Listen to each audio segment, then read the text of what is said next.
British Advanced Pain Clinic, Noppimayam Surgery Duram. For appointments 9155515563. నమస్కారం, welcome to iDream. ధర్మ మార్గం with Vijitha కార్యక్రమానికి స్వాగతం.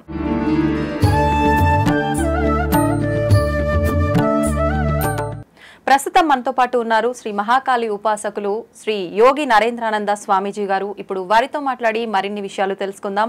మన సనాతన ధర్మంలో నిజంగా మాంసాహారం గురించి ఎటువంటి ప్రాధాన్యత ఉంది, అసలు మాంసాహారం నిషిద్ధం అని చెప్తూ ఉంటారు, కొంతమంది ఏమో మాంసాహారం అమ్మవారికే నివేదన చేస్తూ ఉంటారు అని చెప్పి రకరకాలుగా మాట్లాడుతూ ఉంటారు. అసలు ఆహారం యొక్క ప్రాధాన్యత ఏంటి, ఇలాంటి మంచి మంచి విషయాలు ఇప్పుడు స్వామీజీతో మాట్లాడి తెలుసుకునే ప్రయత్నం చేద్దాం.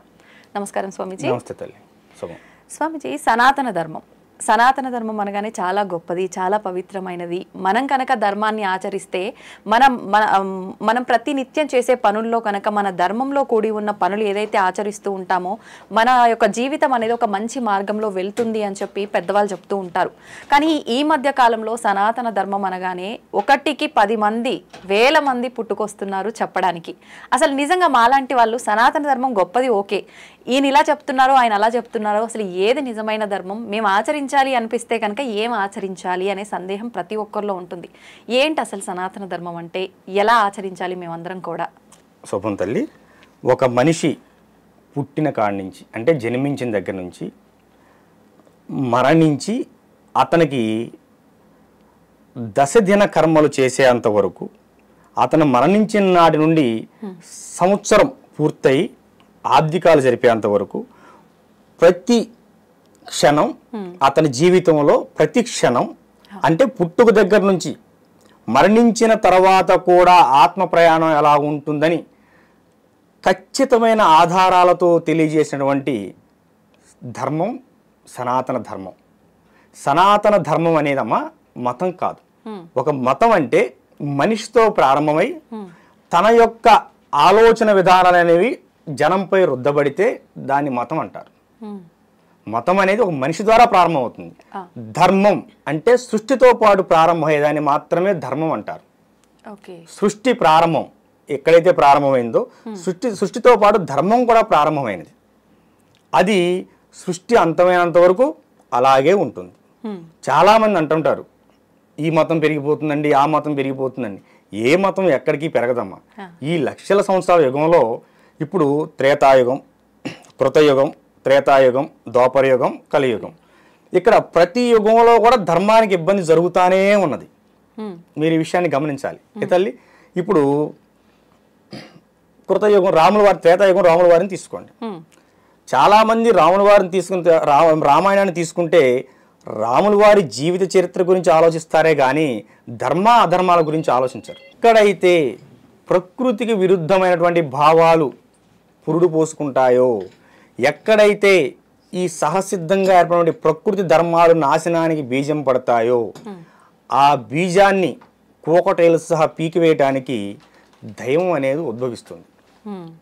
ఇప్పుడు రావణుడు రావణాసురుడుగా మారాడంటే అప్పుడే వాడిని తీసివేసిన అవసరం ఏర్పడింది. ఎందుకంటే వాడు ఆదిదేవుడైనటువంటి శివుడినే ధిక్కరించాడు. విమాన ప్రయాణంలో వెళ్తున్నప్పుడు రావణుడు కింద పార్వతీ పరమేశ్వరులు కైలాస పర్వతం మీద నృత్యం చేస్తుంటే ఆ కైలాస పర్వతం మీదుగా విమానం మీదకి వెళ్ళాడు. కానీ విమానం ముందుకు నడవలేదు. విమానం ముందుకు నడవలేదు. అసలు కైలాస పర్వతం మీదకి ఏ విమానం ఎగరటానికి వీల్లేదు. అది దైవమైనా ఇతరదైనా. కానీ వీడి విమానం ఎగిరింది. సరే, కారణం ఏంటని అడిగాడు శోధకుడిని. కింద పార్వతీ పరమేశ్వరులు నృత్యం చేస్తున్నారాయా, ఇది కైలాస పర్వతం, దీన్ని మనం దాటకూడదు అని అంటే రావణుడు వస్తున్నాడని తెలీదా, ఆయనకి ఎంత అహం, నేను వస్తుంటే పక్కగా తప్పుకోద్దా అంటాడు. ఇక్కడ మీరు ఒక విషయం గమనించాల్సిన విషయం ఏంటంటే రావణుడు కూడా శివుడి భక్తుడే కదా. మరి ఎందుకు ఆయన అహంకారం పరిణమిల్లింది. అహంకారం అనేది మనిషి స్థాయిని మించి అహంకారం పెరిగినప్పుడు వాడి పతనం అక్కడే ప్రారంభమవుతుంది. అప్పుడు కదా వాడు దిగి ఈ కైలాస పర్వతాన్ని ఎత్తే ప్రయత్నం చేయటం. శివుడు బొట్టన వేలుతో కైలాసగిరి పర్వతాన్ని తొక్కితే ఈ వాడి యొక్క 20 చేతులు ఏళ్ళు కైలాస పర్వతం కింద వెళ్ళిపోయినాయి. ఎందుకంటే 10 తలలు రావణుడు కదా, 10 తలలు 20 చేతులు అన్ని కూడా కైలాస పర్వతం కింద అండిపోయాయి. తొక్కి పైన నిలబడ్డాడు.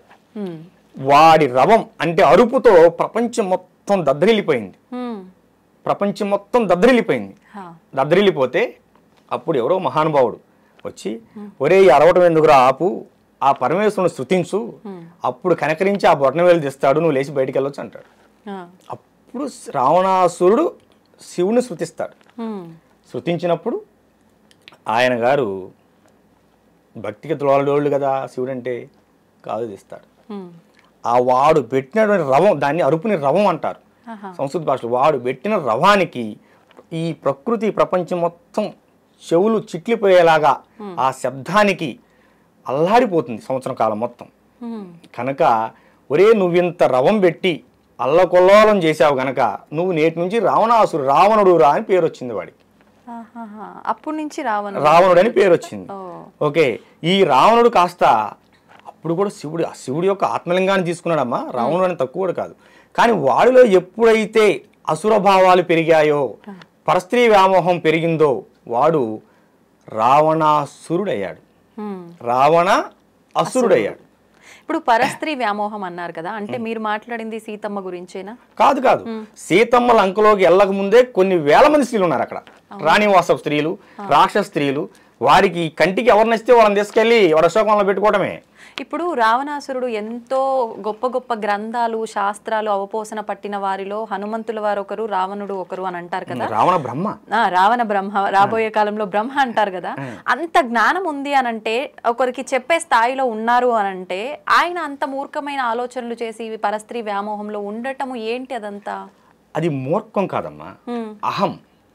నేను గొప్ప, నేను తలుచుకుంటే ఏదైనా చేయగలను, కనుక నేను కోరుకుంటే ఏదైనా నా దగ్గరికి రావాలి, నేను శాసనకర్తను కనుక నేను శాసిస్తే ఏదైనా జరగాలి. ఇది మనిషిని పతనానికి దారితీస్తుంది. సో ఇప్పుడు రాములు వారు సీతమ్మను తెచ్చుకోవాలనే లెక్క అయితే హనుమంతుడే తెచ్చును కదా. అవును, హనుమంతుడే తీసుకొద్దును కదా. లేదు, విభీషణుని ఎల్లగొట్టినప్పుడు విభీషణుడు వారైనా, అమ్మా నువ్వు మహాసాధ్యవి, అదే కదా చెప్పింది రావణాసురుడికి. ఆమె మహాసాధ్వి, మహా ఇల్లాలు, ఆమె జోలి ఎల్లకి రావణ అన్నయ్యని బ్రతిమలాడతారు కదా. మరి అలాంటప్పుడు ఏనే బ్రతిమలాడి ఆమెను తీసుకొచ్చుకోవచ్చు కదా. మరి సీతమ్మ ఎందుకు రాలేదు వెళ్తామని అడిగిన? రావణ వారు వస్తేనే వస్తానని ఎందుకు అన్నది ఆవిడ గారు. రావణ వారు వస్తేనే వీడి పతనం ప్రారంభమవుతుంది. ఇప్పుడు సీత వెళ్ళిపోతే మరి ఇంకో తీసుకొచ్చి పెడతాడు, మరి ఇంకో కుటుంబం ఆగమైపోతుంది.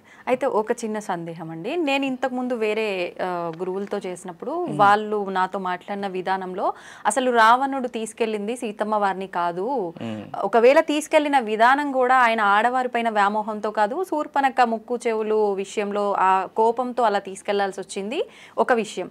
ఇంకొక విషయం, అసలు తీసుకెళ్ళింది సీతమ్మ వారిని కాదు, ఆమె అగ్ని ఏదైతే ఉందో అది దాటి రాలేదు, అక్కడ అగ్నిలో ఉన్న లక్ష్మీ అమ్మవారు కొలువై ఉన్నారు, లక్ష్మీ అమ్మవారిని తీసుకెళ్లారని. ఇదంతా నిజమే అంటారా, లేదంటే ఎవరికి తోచినట్టు వాళ్ళు మాట్లాడటమా? మనకి దేనికైనా అమ్మా ఒక ప్రామాణికత రావాలి. మనం వాల్మీకి రామాయణం గురించి మాట్లాడుకుందాం. వీళ్ళందరూ సొంత రామాయణాలు ఏది మాట్లాడినా మనకు తెలియదు తల్లి. మేము పారాయణ చేసింది వాల్మీకి రామాయణం, వ్యాస భారతాన్ని చదివాం, వాల్మీకి రామాయణాన్ని చదివాం, మనం దాని గురించి మాట్లాడుకుందాం. అవునండి, ఓకేనా. ఇప్పుడు హనుమంతుడు చూసింది ఎవరిని? సీతమ్మ వారిని. మరి మీకు సెలవిచ్చినటువంటి మహానుభావుడు ఎవరిని చూసారో నాకైతే తెలియదు, కానీ అక్కడ సుందరాకాండ మొత్తం చదివితే దాంట్లో ఏంటో తెలుస్తుంది. ఇలాంటి మాటలన్నీ వినటం వల్లే మాకు కూడా వీటన్నిటిపైన నమ్మకం పోతుంది. ఇప్పుడు అది పిచ్చి మాటలమ్మా. ఇప్పుడు ఒకటి సామాన్యుడు మాట్లాడటానికే 1,00,000 ఆధారాలు చూసుకుంటారు. అవునండి, ఆయన దశావతారంలో ఒక అవతారం, సాక్షాత్తు విష్ణుమూర్తి. ఇక్కడ ఎప్పుడైతే దేవదూతలను సైతం, దేవుళ్ళను సైతం భూమి నుంచి ఎల్లగొట్టే ప్రయత్నం రావణాసురుడు చేశాడు, ఎల్లగొట్టాడు, ఎల్లగొట్టబడ్డారు రావణాసురుడు యొక్క ధాటికి దేవతలు సైతం. అందుకే కదా మానవ రూపంలో వచ్చి వాళ్ళని మట్టు పెట్టింది. ఇక్కడ ధర్మం ఎక్కడైనా సరే రాములు వారిని, ఒక చిన్న పాయింట్ మనం అడిగిన దాని గురించి చెప్పుకుంటూ వస్తున్నా కదా, చిన్న విషయం. సీతమ్మనే తీసుకెళ్లాలనుకుంటే ఏ విధంగా అయినా తీసుకెళ్ళచ్చు, కానీ ఇక్కడ ధర్మానికి చేడు జరుగుతోంది. ఇక్కడ ఇక విష్ణువుకో అమ్మవారికో ఎక్కడ పూజలు లేవు. చేస్తే వాడు శివభక్తుడు కనుక శివుడికే పూజ చేయాలి, శివభక్తుడు కనుక శివుడికే పూజ చేయాలి. ఈ వేరే దాని గురించి మాట్లాడడానికి వీల్లేదు. ఒకటి వాడి కనుచూపు మేరలో ఎక్కడైనా వాడికి నచ్చిన రాజ్యం అనేది, అంటే మొత్తం రాజ్యపాలన వాడిదేగా, ఏ రాజుగారి భార్య అయినా వచ్చి వాడి వనంలో ఉండాలి. మొత్తం ప్రపంచం మొత్తం అతలాకుతం అయిపోతుంది. సీతమ్మని తీసుకుని వెళ్తే రావణాసుడు అలాగే ఉంటాడుగా, మళ్ళీ వాడు వ్యవస్థను కొనసాగిస్తాడుగా, లంక మొత్తం అల్లకులంగానే ఉంటుందిగా. సో అక్కడ సుస్థిరమైన ధర్మాన్ని ప్రతిష్ఠించేయాలి. కనుకనే రావణాసురుడిని రాములు వారు అంతమొందించవలసి వచ్చింది. ఓకేనా. 7 రోజులు యుద్ధం చేసిన తర్వాత కూడా రావణాసురుడి ఛత్రం ఇరిగిపోయి, రథసారథి చచ్చిపోయి, రథం ఇరిగిపోయి, చేతిలో ఆయుధం పడిపోతే మరి రావణులు వారు అప్పుడైనా సరే రావణాసురుడిని చంపొచ్చుగా. చంపలేదే. రావణ, నీ దగ్గర అస్త్రం లేదు, శస్త్రం లేదు, రథసారథి లేడు, రథం లేడు, నేను నీతో యుద్ధం చేయను, రేపెళ్ళి ఇవన్నీ సమకూర్చుకొని రా, రేపు యుద్ధం చేస్తా నీతో అంటాడు. అప్పుడు రావణాసురుడికి రాముల వారికి ఉన్నటువంటి దూరం ఎంత? మా అయితే 100 అడుగులు లేదా 1000 అడుగులు ఉన్నాయనుకుందాం. వాడు 1,00,000 అడుగులు వెనక్కి అంతఃపురానికి వేసాడు, కానీ ఆ 1000 అడుగులు ముందుకు వచ్చి ఆయన పాదాల మీద పడితే బ్రతుకును కదా. అహంకారం పడమైన వ్యక్తికి ఇలాంటి కనపడవు. ఇప్పుడు ఇది దేవతల విషయంలో అయితే ఇలా ఉందండి. ఇప్పుడు దేవతలు అసురులు ఉంటే వాళ్ళు వీళ్ళతో యుద్ధం చేసి వాళ్ళకు బుద్ధి చెప్పినట్టుగా మన అందరికీ కూడా అసురులు అంటే ఎవరు? రాక్షసులు, దుర్మార్గమైనటువంటి ఆలోచన గల వారిని అసురులు అంటారు. అంతేగాని రాక్షసులు అని ప్రత్యేకమైన జాతి కాదు. ఇప్పుడు రావణుడు బ్రహ్మ, బ్రాహ్మణుడు అసురుడు ఏంటి? వాడి బుద్ధి అసురత్వం పొందింది, వాడి బుద్ధి అసురత్వం పొందింది. కనుక వాడు ఇప్పుడు రాములు వారు మానవుడు అయినప్పుడు వాడు కూడా మానవుడే.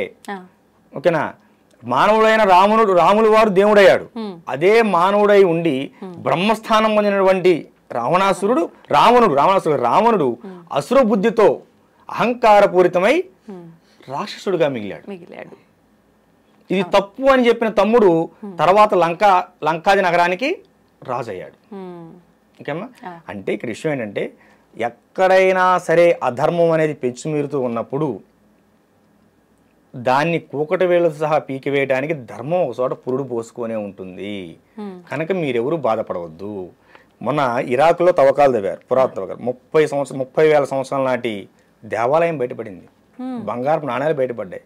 ఇవన్నీ నేను వార్తల్లోనే చూసి మీకు చెబుతున్నాను, టీవీ వార్తల్లోనే వచ్చాయి, బయటపడ్డాయి. ఇరాక్లో అంతకుముందు ఏ ధర్మం ఉన్నట్టు? సనాతన ధర్మమే అడవిలిందిగా, హిందూ ధర్మమే అడవిలిందిగా, మళ్ళీ హిందూ ధర్మమే వస్తుంది.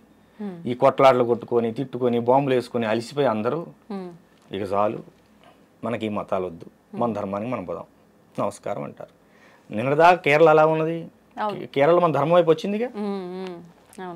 అన్నీ వస్తాయి ఇప్పుడు. కానీ వస్తాయని మీరు చెప్తున్నారు, రావచ్చేమో భవిష్యత్తులో. కానీ ఇప్పుడు మాత్రం మత మార్పిడిలు చాలా ఎక్కువగా చూస్తున్నాం కదా. అంటే హిందూ ధర్మంలో ఉన్న వాళ్ళే ఇక్కడ ఏదో జరగట్లేదు అని చెప్పి ఇంకొక మతంలోకి మారటము ఇలాంటివి చూస్తున్నాం కదా. మతం మారటం అనేది అది మనిషి యొక్క దౌర్భాగ్యానికి నిదర్శనం. ఎందుకంటే మనసు అనేది మారకుండా నువ్వు ఎక్కడికి వెళ్ళినా ఏమీ సాధించలేవు. నీ గత జన్మ కర్మలు ఉండొచ్చు, ఈ జన్మలో చేసిన కర్మలు ఉండొచ్చు, లేదా నువ్వు చేసే విధానంలో పొరపాట్లు ఉండొచ్చు. మనసుకి జబ్బు చేస్తే మాలాంటి స్వామీజీలు వైద్యం చేస్తారు. శరీరానికి జబ్బు చేస్తే స్వామీజీ అయినా ఎంబీబీఎస్ దగ్గరకు ఎండి దగ్గరకు వెళ్ళాలి. దౌర్భాగ్యం నీ మనసులో పెట్టుకుని నువ్వు ఏ మతంలో పోతే ఏమున్నది? ఏమ్మా, కెమెరా ఆఫ్ చేసి ఎన్నిసార్లు ఫోటో తీసిన ఫోటో వస్తుందా? రాదు కదా. ఇది అలాగనే ఇప్పుడు దౌర్భాగ్యం అనేది నీ మనసులో పెట్టుకొని ఒక మంగళవారం ఆంజనేయ స్వామి గుడికి వెళ్ళు, ఒక బుధవారం వినాయకుడి గుడికి వెళ్ళు, శనివారం వెంకటేశ్వర స్వామి గుడికి వెళ్ళు, శుక్రవారం ఆదివారంలో అమ్మవారి గుడికి వెళ్ళు. అసలు ఏ వారంతో మళ్ళీ శివయ్య దగ్గరికి వెళ్ళు. మనం వెళ్ళాం కదా. పండగ రోజు మన హిందువులో ఉన్న దౌర్భాగ్యం ఏంటంటే పండగ రోజు కూడా కొత్త బట్టలు వేసుకొని సినిమాకి వెళ్తాం, అంతే కదా. కానీ మనకు అన్నీ కావాలి. ఇక్కడ హనుమాన్ చాలీసా పారాయణ చేయమా 41 రోజులు. ఏదన్నా ఒక సంకల్పం పెట్టుకో, నీ జీవితానికి సంబంధించింది. అది స్వార్థంతో లేనిదై ఉండాలి. నీ భవిష్యత్తు పెరగటానికని కావచ్చు, లేకపోతే నీ పిల్లల కోసమే కావచ్చు, లేదా కుటుంబంలో ఏదైనా నెగిటివ్ ఎనర్జీ ఉండి ఇంట్లో ఊరికి చికాకులు జరుగుతున్నాయి, ఇది గురించి అయినా కావచ్చు. ఉదయాన్నే లేచి ఆడకూతురు అయితే తలస్నానం చేసిన అవసరం లేదు ప్రతిరోజు. ఎందుకంటే ఆమెకున్న కురుల దృష్ట్యా ఇబ్బంది అవుతుంది కనుక ఆడకూతురు అనుకోమ్మ 3 సార్లు పుండరీకాక్ష పుండరీకాక్ష పుండరీకాక్ష అని 3 సార్లు తల మీద నీళ్లు చల్లుకొని స్నానం చేయాలి. పురుషుడు అయితే ఖచ్చితంగా తలస్నానం చేయాలి. చేసి కొత్త సాపోట కొనుక్కొని నెట్టింట్లో సాప వేసుకొని ఓకేనా ఏకవస్త్రం కట్టుకొని పురుషుడు అయితే, స్త్రీ అయితే స్పష్టంగా చీర కట్టుకోవాలి, వస్త్రాలు కట్టుకొని ఏమో కూర్చొని 5 నుంచి 9 సార్లు హనుమాన్ చాలీసా పారాయణ చేయాలి. ఏ సమయంలో? ఉదయం బ్రహ్మముహూర్తం అంటే 4 నుంచి 6 గంటల మధ్యలో 41 రోజు చేయండి మండలం దీక్ష సమయం. మార్పులు ఎందుకు వస్తాయో ఎందుకు రావో చూడండి. ఇప్పుడు 41 రోజులు అన్నారు కదా, ఆడవారి నెలసరి సమయంలో 5 రోజులు వదిలేసి మళ్ళీ 41 లెక్కే 5 రోజులు తీసేసి మళ్ళీ 5 రోజులు ఎక్స్ట్రా చేసుకుంటాం. ఓకేనా? 6వ రోజు నుంచి చేయొచ్చు. చేయండి. అసలు 21 రోజు చేయండి. ఆడవాళ్ళని 21 రోజు చేయమనండి. మార్పు కనిపిస్తుందో లేదో.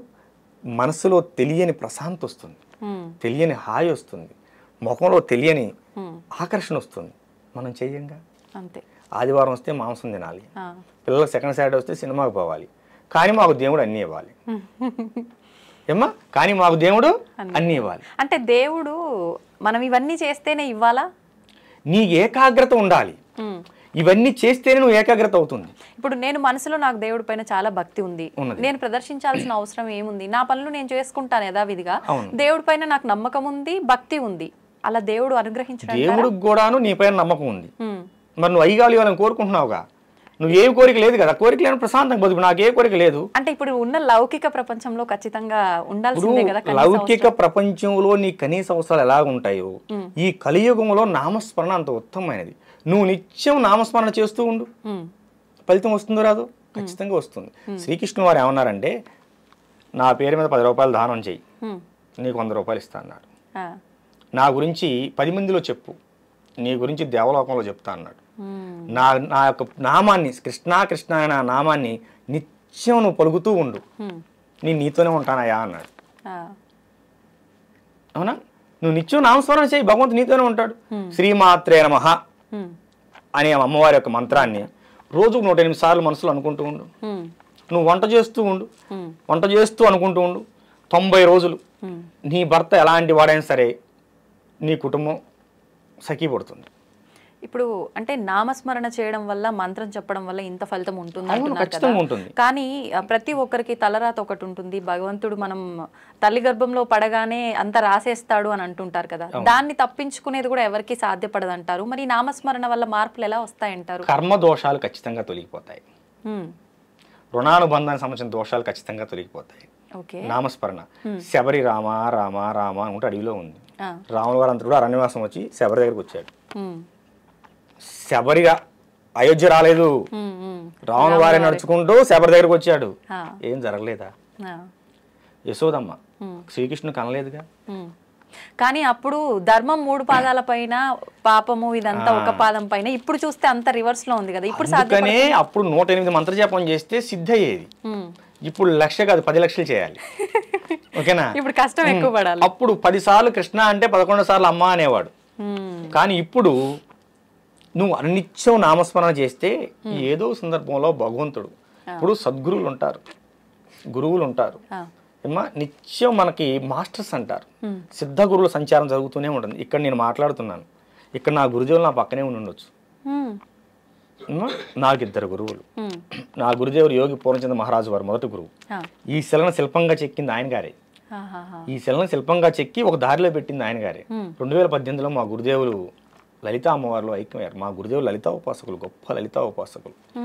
అస్సలు బయట ప్రపంచంలోకి ఎప్పుడూ వచ్చేవాడు కాదు. అసలు ఎవరికి తెలియదు. 108 ప్రతిష్టలు చేశారు ఒకే చోట, ఒకే ప్రాంగణంలో 108 దేవతామూర్తులను ప్రతిష్ఠ చేశారు. ఏ దేవతలు? అందరూ మన ధర్మం యాక్సెప్ట్ ఒక సాయిబాబా అని తప్ప. ఏ సాయిబాబా దేవుడు కాదు, గురువు. దేవుడు కాదు, గురువు. ఏమ్మా? దేవుడు కాదు. మళ్ళీ చెప్పానా? సాయిబాబా గురువు. కానీ సాయిబాబా దేవుడు అని నమ్మే భక్తులకు నమ్మినంత అవుతోంది కదా అమ్మా. నామస్మరణ గురువుని నమ్ముకుంటే దేవుణ్ణి నమ్ముకున్నట్టే. కాకపోతే గురువుని దేవుని చేయకూడదు. దేవుడు దేవుడే. మనకు చాలా మంది దేవుళ్ళు ఉన్నారు, మనకు చాలా మంది గురువులు ఉన్నారు. రామకృష్ణ పరమహంస, త్రైలింగ స్వామి, లాహిరి మహాశయ, ఏమా ఇప్పుడు సివిఆర్ రావు గారు. ఇప్పుడు ఎంతమంది గురువులు ఉన్నారు మనకి?